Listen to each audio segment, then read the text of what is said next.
जय श्री राधे। 23 मई 2025 शुक्रवार को ज्येष्ठ कृष्ण पक्ष एकादशी श्री अपरा एकादशी है और पारण अगले दिन शनिवार 24 मई को प्रातः 5:30 बजे से 9:22 तक का है। यह एकादशी मनुष्य के समस्त पापों का नाश करके उसे आध्यात्मिक गति प्रदान करती है। अपरा एकादशी की कथा को हम सभी श्रवण करते हैं। शुक्ल पक्षीय तथा कृष्ण पक्षीय द्वादशी अथवा एकादशी व्रत का फल समान ही है।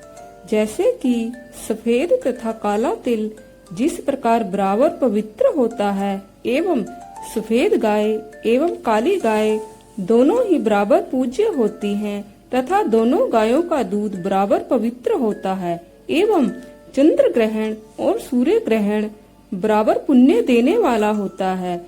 ब्राह्मण गोरे रंग का हो अथवा काले रंग का हो, दोनों ही बराबर पूज्य होते हैं। भगवान श्री कृष्ण के पिता नंद बाबा भी एकादशी व्रत करते थे। भगवान श्री राम के पिता महाराज दशरथ जी भी एकादशी व्रत करते थे। इसका वर्णन इस प्रकार आता है। जब भगवान रामचंद्र जी वन चले गए तब दशरथ जी ने कहा कि मैंने कभी 10वीं विधा एकादशी का पालन किया होगा, इसी कारण मुझे पुत्र शोक हुआ। भगवान चैतन्य महाप्रभु ने भी अपनी माता शची देवी से एकादशी का व्रत करवाया था, जिसका वर्णन चैतन्य चरितामृत में आता है। एक दिन महाप्रभु ने अपनी माता को प्रणाम कर कहा, माँ आज मुझे एक दान दीजिए। माँ बोली, जो चाहोगे वो दूंगी।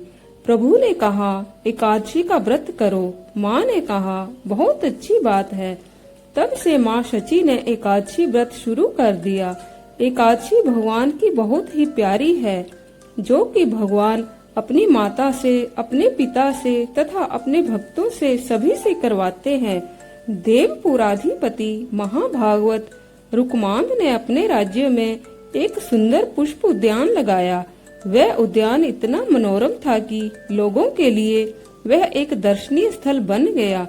उस उद्यान में स्वर्ग के देवता भी आकर वहां खिले हुए फूल तोड़ तोड़ करके ले जाते थे। परिणाम स्वरूप राजा को एक भी फूल मिलना मुश्किल हो गया। फूलों के अभाव में वह उद्यान उजाड़ वीरान हो गया।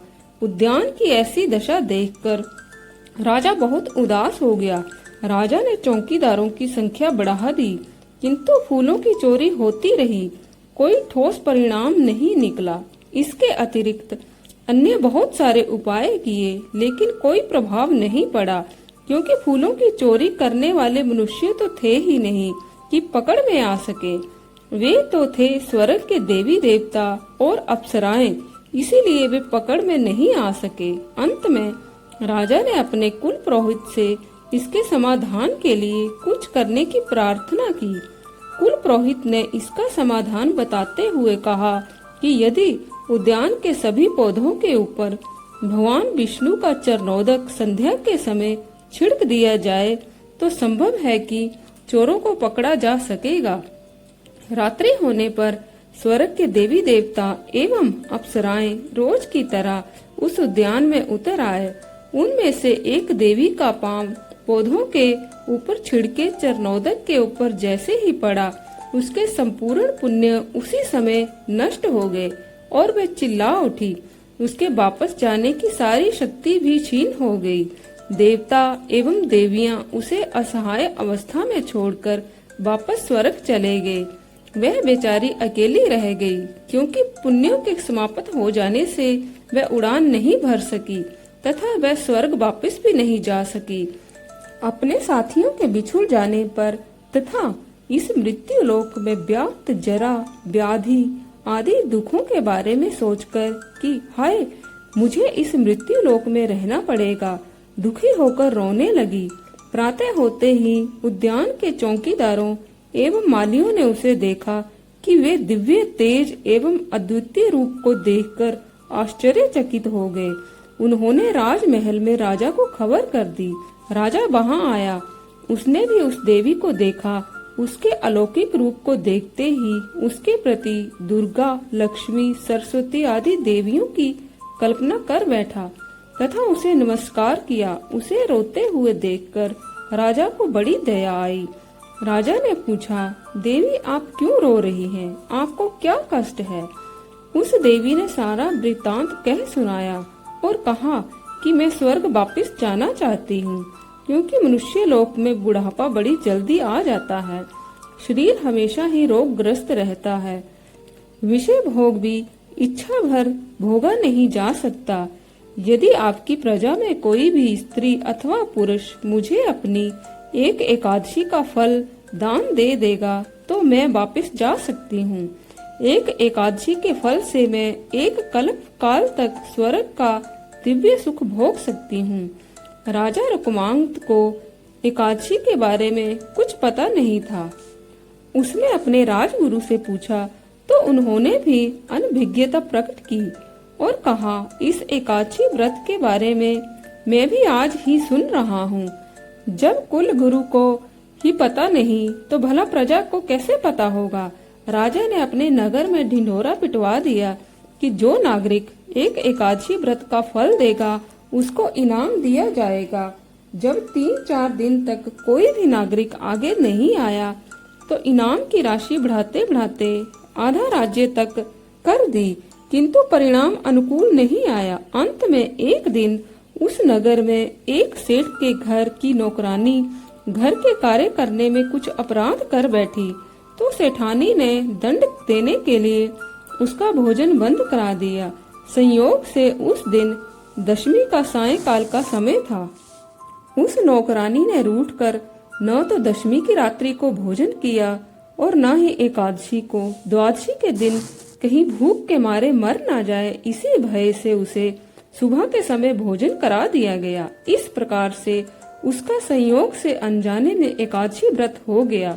जब नगर सेठ को कर्मचारियों द्वारा राजा की घोषणा व इनाम के बारे में पता चला तो वह अपनी नौकरानी को लेकर राजा के सामने हाजिर हुआ। राजा ने उसे देवी के सामने प्रस्तुत किया। स्वर्ग की देवी ने ये देखते ही घोषणा की कि अनजाने में ही इसका एकादशी का व्रत हुआ है। यदि ये अपना व्रत मुझे संकल्प पढ़कर दान दे देगी तो मैं व्रत के पुण्य प्रताप से स्वर्ग वापस जा सकती हूँ। तब राजा ने उस नौकरानी से संकल्प कराकर स्वर्ग की देवी को दिला दिया तो वह देवी राजा को धन्यवाद व आभार प्रकट करती हुई स्वर्ग को चली गई। राजा ने अपनी घोषणा के अनुसार उस नौकरानी को अपना आधा राज्य दे दिया तथा अपने पुत्र धर्मांगद से उसका विवाह कर दिया। उसे अपनी पुत्र वधू बना लिया। महाराज रुक्मांगद को इस घटना को प्रत्यक्ष देखने से पूर्ण विश्वास हो गया कि एकादशी का बहुत महत्व है और इसकी बहुत महिमा है। जब ऐसा दृढ़ विश्वास हो गया तो उसने यह विचार किया कि इतनी पुण्यदायिनी और कल्याणकारी एकादशी का व्रत मेरे राज्य के प्रत्येक नागरिक को अवश्य करना चाहिए। अतः उसने इसे नियमित रूप से लागू कर दिया। अर्थात जिसकी उम्र 8 वर्ष से अधिक अथवा 80 साल से कम है, ऐसा कोई भी व्यक्ति मेरे राज्य में यदि एकादशी के दिन अन्न भोजन करेगा तो मैं उसको मृत्यु दंड दूंगा या फिर उसे अपने राज्य से निकाल दूंगा। इसीलिए स्त्री हो या पुरुष, सभी को शुक्ल पक्ष एवं कृष्ण पक्ष की दोनों एकादशी में उपवास जरूर करना होगा। यह नियम मेरे पुत्र, माता पिता, पत्नी, मित्र, रिश्तेदार कोई भी हूँ सभी के लिए लागू होगा। न करने पर सभी को दंड दूंगा। इस प्रकार की घोषणा राजा ने पूरे राज्य में ढिंढोरा पिटवाकर कर दी। राजा के इस आदेश को मानते हुए उस राज्य के सभी लोग एकादशी व्रत का पालन करते हुए बैकुंठ को जाने लगे, जिसके फलस्वरूप सारे नरक कुंड खाली हो गए तथा यमराज जी के पास कुछ भी कार्य करने को नहीं रहा। वे कर्म शून्य होकर चिंता में पड़ गए। यमराज जी ने चित्रगुप्त को साथ लेकर ब्रह्मा जी के पास जाकर अपनी सारी समस्या कह सुनाई। ब्रह्मा जी ने सुनते ही एक सुंदर नारी मूर्ति बनाई और उसका नाम मोहिनी रखा और उसे आदेश दिया कि राजा रुक्मांगद को मोहित कर दो। मोहिनी ब्रह्मा को प्रणाम करके मंदार पर्वत पर चली गई। वहां जाकर बड़े ही मधुर मधुर राग रागनियां गाने लगी। उस संगीत को सुनकर देवता दैत्य आदि सभी मोहित होकर वहां आने लगे। उधर रुक्मांगद अपने पुत्र धर्मांगद को योग्य देखकर उसको राज्यभार की जिम्मेवारी सौंपकर वन में शिकार करने के लिए घोड़े पर सवार होकर चला गया।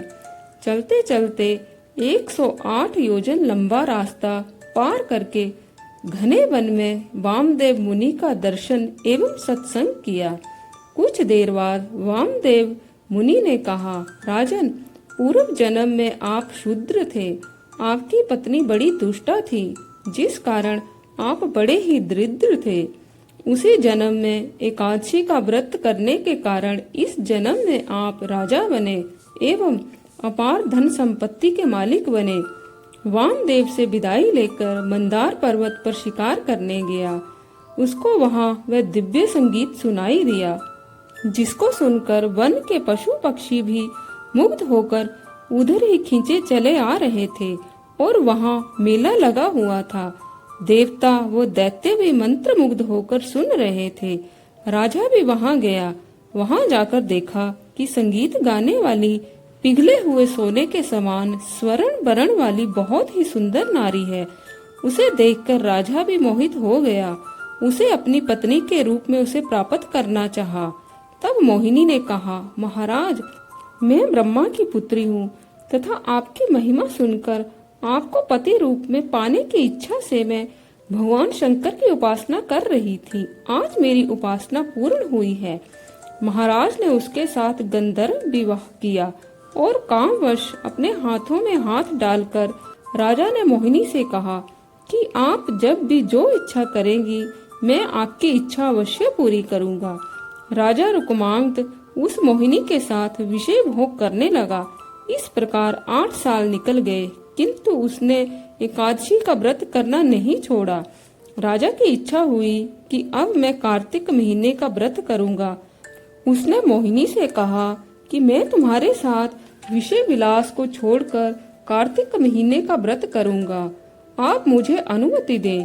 राजा की बात सुनकर मोहिनी ने कहा, महाराज, आपको छोड़कर मैं एक पल भी नहीं रह सकती। इसीलिए आप कार्तिक व्रत के बदले में ब्राह्मणों को गोदान, अन्नदान आदि कर दीजिए। आप बड़ी रानी संध्यावली से कह दीजिए कि वे कार्तिक महीने का व्रत कर लेंगी। उस समय उनके पुत्र धर्मांग द्वारा कराई गई घोषणा सुनाई दी कि महाराज रुक्मांगद सेवा निवृत्त हो चुके हैं तथा युवराज धर्मांगद इस राज्य के सिंहासन पर विराजमान है। वे ही अब राजा हैं। कल एकादशी है। कोई भी प्रजाजन उपवास करना ना भूले, व्रत अवश्य रखे। यह घोषणा सुनकर राजा ने मोहिनी से कहा, मोहिनी, ठीक है, कार्तिक व्रत महारानी संध्यावली कर लेगी, किंतु मैं सदा से एकादशी व्रत करता आया हूँ। आप भी इस एकादशी व्रत का पालन करो। मोहिनी ने कहा, राजन, अच्छी बात है, एकादशी व्रत का पालन करना अति आवश्यक है, किंतु आपने कभी मंदार पर्वत पर शब्द खाकर कहा था कि मैं जो भी इच्छा करूंगी आप उसे अवश्य पूरा करोगे। राजा ने कहा, आपकी जो भी इच्छा हो आदेश करो, मैं अवश्य पालन करूंगा। उत्तर में मोहिनी ने कहा, मेरी इच्छा है कि आप एकादशी का व्रत त्याग कर भोजन करना शुरू कर दें। यदि आप मेरी बात की रक्षा नहीं कर सकते तो आपको अपनी प्रतिज्ञा भंग करने के पाप से घोर नरक में जाना पड़ेगा।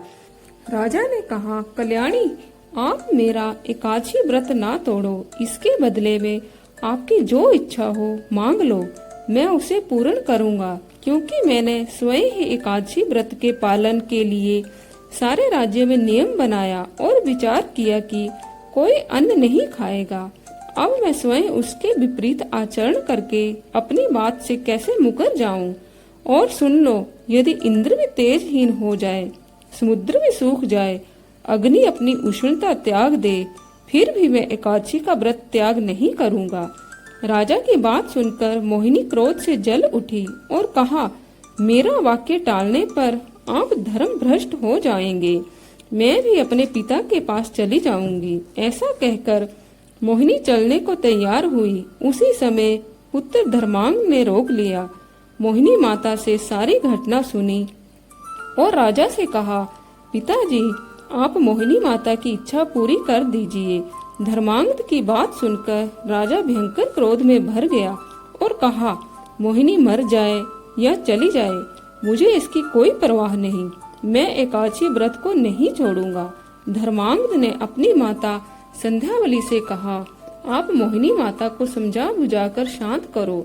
संध्यावली के अनुनय विनय से वह नहीं मानी और कहने लगी, यदि राजा एकादशी में भोजन नहीं करता है तो इसके बदले में अपने प्रिय पुत्र धर्मांग का सिर काटकर मुझे दे, तभी मैं मान सकती हूँ। वह सुनकर संध्यावली कुछ घबराई। तत्पश्चात धैर्य बांधकर राजा से बोली, महाराज, धर्म नाश की अपेक्षा अपने पुत्र का प्राण नाश कर देना श्रेयस्कर है। पिता की अपेक्षा माता के हृदय में 100 गुना ममता होती है, किंतु आज माँ होकर अपने पति के प्रतिज्ञा भंग, धर्म नाश को बचाने एवं सत्य पालन करने के लिए मैं अपने पुत्र पर ममता का त्याग करती हूँ। आप भी पुत्र स्नेह का त्याग कर पुत्र का वध करें। उसी समय धर्मांग अपनी माता के सामने आकर खड़ा हो गया और बोला, हे माता, आप मेरा वध स्वीकार करो। तथा एक बहुत बड़ी तलवार पिता के हाथ में देकर कहा, हे पिताजी, आप और विलाप ना करें। आपने जो मोहिनी माता को वचन दिया उसे पूरा करो। आपके हित में मेरी मृत्यु श्रेयस्कर है। तब मोहिनी ने कहा, राजन, एकादशी में अन्न भोजन कर लो, पुत्र का नाश ना करो। उसी समय आकाश से भगवान नारायण ने प्रकट होकर राजा को दर्शन दिया। राजा ने प्रसन्न चित्त होकर भगवान को प्रणाम किया और हाथ में तलवार लेकर जैसे ही पुत्र धर्मांग की गर्दन काटने के लिए तलवार उठाई, तत्काल धरती कांप उठी। आकाश से उल्का टूट टूट कर गिरने लगी। वे सब देखकर मोहिनी मूर्छित होकर गिर पड़ी। इससे पहले कि तलवार धर्मांग का गला काटती, भगवान ने राजा रुक्मांग का हाथ पकड़ लिया और कहा, राजन, मैं आप पर विशेष प्रसन्न हूँ। आप अपनी पत्नी एवं पुत्र के साथ बैकुंठ चले। यह कहकर भगवान अंतर्धान हो गए। ब्रह्म पुराण में लिखा है कि यह एकादशी पुण्य देने वाली है, महापाप नाश करने वाली है, अंततः फल देने वाली है। ब्रह्म हत्या, गो हत्या, भ्रूण हत्या, पर स्त्री गमन, मिथ्या भाषण आदि समस्त पापों का नाश करने वाली है।